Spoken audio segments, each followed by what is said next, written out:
Hello बच्चों, मैं प्रतिभा शर्मा राजस्थान सरकार और वेदांता के CSR इनिशिएटिव ई कक्षा में आपका स्वागत करती हूं, जिसके टेक्निकल पार्टनर हैं मिशन ज्ञान।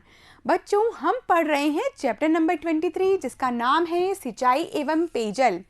बच्चों, इस चैप्टर की शुरुआत हमने राजस्थान के परिचय के साथ में की।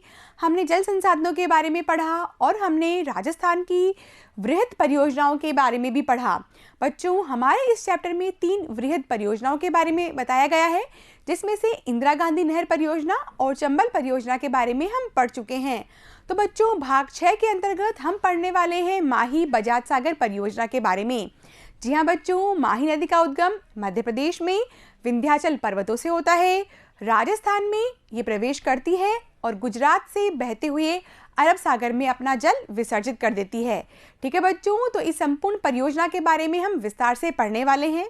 तो उठा लेंगे आप अपना पेन, नोटबुक और बुक और मेरे साथ में बनाते रहेंगे महत्वपूर्ण बिंदु जो कि परीक्षा की दृष्टि से इम्पोर्टेंट होते हैं। तो बच्चों, स्टार्ट करते हैं हमारा आज का टॉपिक, जिसका नाम है माही बजाज सागर परियोजना। और बच्चों, ये जानेंगे कि इसे कितने चरणों में बनाया। तो बच्चों, आप भी मेरी तरह इस टेबल को बनाएंगे और देखेंगे कि माही बजाज सागर परियोजना में कौन कौन से प्रोजेक्ट बनाए गए। ठीक है बच्चों, यदि हम देखें कि माही बजाज सागर परियोजना में 3 चरणों के अंतर्गत इसका काम पूरा हुआ। प्रथम चरण, द्वितीय चरण और तृतीय चरण। ठीक है बच्चों, प्रथम चरण के अंतर्गत माही बजाज सागर बांध का निर्माण हुआ और राजस्थान में जो बांसवाड़ा जिला है उसके अंतर्गत एक गांव है जिसका नाम है बोरखेड़ा, वहां पर ये बांध बनाया गया। ठीक है बच्चों, इसे हम कहते हैं माही बजाज सागर बांध। ठीक है बच्चों, हम क्या पढ़ रहे हैं?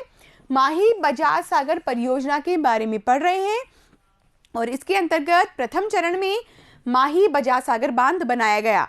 ठीक है बच्चों, यदि हम द्वितीय चरण की बात करें तो इससे 2 नहरें निकाली गई, आनंदपुरी नहर और दूसरी है सागवाड़ा नहर। ठीक है बच्चों, द्वितीय चरण में 2 नहरें बनाई गई।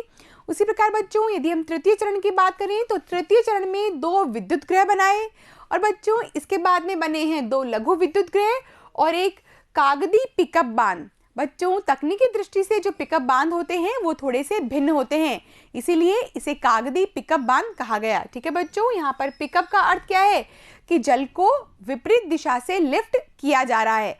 ठीक है बच्चों, तो हम देख सकते हैं कि माही बजाज सागर परियोजना के अंतर्गत 5 कार्य हुए हैं। सबसे पहले माही बजाज सागर बांध बना, उसके बाद बच्चों 2 नहरें निकाली गई, आनंदपुरी नहर और सागवाड़ा नहर। उसके बाद बच्चों तीसरे चरण में 2 विद्युत गृह बने, फिर 2 लघु विद्युत गृह बने और कागदी पिकअप बांध बना। तो बच्चों आगे बढ़ेंगे और हम इसके बारे में विस्तार से लिखेंगे। बच्चों, आप भी इस तरह से माही बजाज सागर परियोजना का हेडिंग लगा लें और लिखेंगे मेरे साथ साथ। दक्षिणी राजस्थान की आदिवासी बहुल बांसवाड़ा व डूंगरपुर जिलों की जनता की समृद्धि के लिए यह राजस्थान एवं गुजरात की संयुक्त परियोजना है। ठीक है बच्चों, इसमें राजस्थान की हिस्सेदारी है 45% और गुजरात की हिस्सेदारी है 55%। तो बच्चों लिखेंगे हम, सन 1966 में हुए समझौते के अनुसार राजस्थान का हिस्सा 45% है और गुजरात का हिस्सा 55% है। ठीक है बच्चों, इसके अंतर्गत बांसवाड़ा के बोरखेड़ा में माही बजाज सागर बांध बनाया गया। इसके अलावा बच्चों यहाँ 2 नहरें, 2 विद्युत गृह, 2 लघु विद्युत गृह और कागदी पिकअप बांध बनाया गया। ठीक है बच्चों, इसके बारे में हम पहले भी चर्चा कर चुके हैं। आगे बढ़ते हैं और लिखेंगे इस परियोजना का कार्य 3 चरणों में पूरा हुआ। ठीक है ना बच्चों, तो प्रथम चरण में क्या बना था? प्रथम चरण में माही बजाज सागर बांध बना था। द्वितीय चरण में 2 नहरें निकली थी, आनंदपुरी नहर और सागवाड़ा नहर। और बच्चों तीसरे चरण में 2 विद्युत गृह बनाए गए।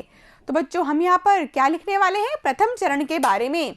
ठीक है बच्चों, तो नोट करेंगे, प्रथम चरण में बांसवाड़ा के समीप बोरखेड़ा जो गांव है वहां पर माही नदी पर माही बजाज सागर बांध बनाया गया और इसका जल संग्रहण क्षेत्र है 6240 वर्ग किलोमीटर। इस बांध की भराव क्षमता है 72.70 TMC। तो बच्चों TMC का फुल फॉर्म क्या होता है? TMC का फुल फॉर्म होता है 1000 मिलियन क्यूबिक फीट। ठीक है बच्चों, ये इसकी जल की भराव क्षमता को इंगित करता है। तो बच्चों हमने जान लिया है प्रथम चरण के बारे में और प्रथम चरण में माही नदी पर माही बजाज सागर बांध बनाया गया बांसवाड़ा जिले में बोरखेड़ा गांव पर। अब आते हैं बच्चों दूसरे चरण पर। दूसरे चरण पर इसे 2 नहरें निकाली गई, आनंदपुरी नहर और सागवाड़ा नहर। लिखेंगे बच्चों, डूंगरपुर जिले में सिंचाई सुविधा हेतु आनंदपुरी व सागवाड़ा नामक 2 नहरें निकाली गई और इन वितरिकाओं की कुल लंबाई है 854 किलोमीटर। इस परियोजना के द्वारा 1.23 लाख हेक्टेयर क्षेत्र में सिंचाई सुविधा उपलब्ध कराना प्रस्तावित है। अब बढ़ते हैं तीसरे चरण पर। तीसरे चरण में 2 विद्युत गृहों का निर्माण किया गया, जिससे कि 140.95 मेगावाट विद्युत उत्पन्न की जा रही है। ठीक है बच्चों, तो हमने क्या देख लिया है, इसके 3 चरण थे और तीनों चरणों में अलग अलग कार्य हुए। आगे बढ़ते बच्चों और देखते हैं कि माही बजाज सागर परियोजना से उस क्षेत्र में क्या परिवर्तन हुआ।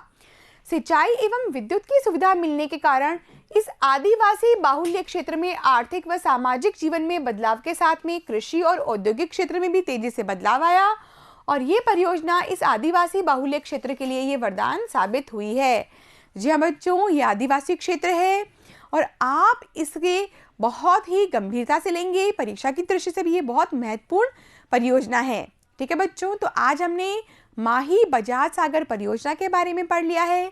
बच्चों, यदि हम ये देखें कि माही बजाज सागर परियोजना कितने चरणों में बनी, कौन कौन से इसमें कार्य हुए, तो इस दृष्टि से यहाँ पर हमने पूरा का पूरा टॉपिक कवर कर लिया है। ठीक है बच्चों, तो आप इसके महत्वपूर्ण नोट्स बनाइए और आपको जहाँ कहीं लगता है आप वीडियो को पॉज कर लीजिए और आप अपने इंपॉर्टेंट नोट्स बना लेंगे। तो बच्चों, पढ़ते रहेंगे और आगे बढ़ते रहेंगे ई कक्षा के साथ में। Thank you.